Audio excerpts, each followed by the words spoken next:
最近有個朋友過嚟揾我，佢話轉咗用糖尿針，又加咗糖尿藥之後呢2個月肥咗好多，血壓就變得好難控制喎。佢就好擔心啦，問我應該點樣做。我第一句就同佢講，急性期用藥嚟壓抑個病徵，減低併發症係明白嘅。但問題係，如果長期靠加藥再加藥，而完全冇理過背後嘅原因，例如飲食、胰島素阻抗嘅成因、壓力管理、睡眠、肌肉量、肝臟代謝，身體就可能會慢慢進入一個惡性循環啦。因為有啲藥物嘅本身係有機會令人更容易肥㗎。第一類糖尿藥同埋胰島素針，例如黃尿素類藥物 sulfonylurea， 用作刺激胰臟分泌更多胰島素。胰島素本身係一個儲存荷爾蒙，當胰島素長期偏高，身體就會儲存更多脂肪。加上如果藥量太高，令你出現低血糖嘅症狀，你又會食嘢去補充喎，咁樣做體重就會上升啦。打胰島素針都一樣，佢可以急救，亦可以幫助控制血糖。但如果背後嘅胰島素阻抗冇改善，例如中央肥胖，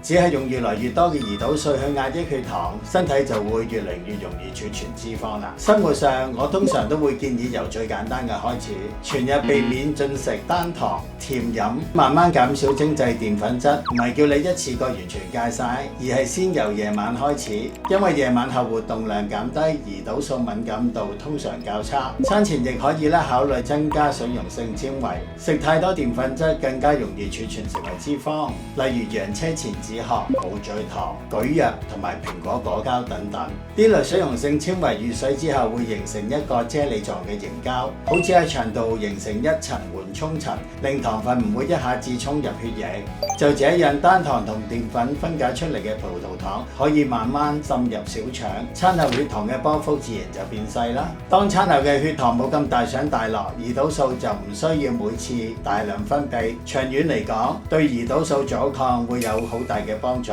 不過要提醒大家，食用纖維一定要飲足夠嘅水，以免產生便秘嘅問題啊。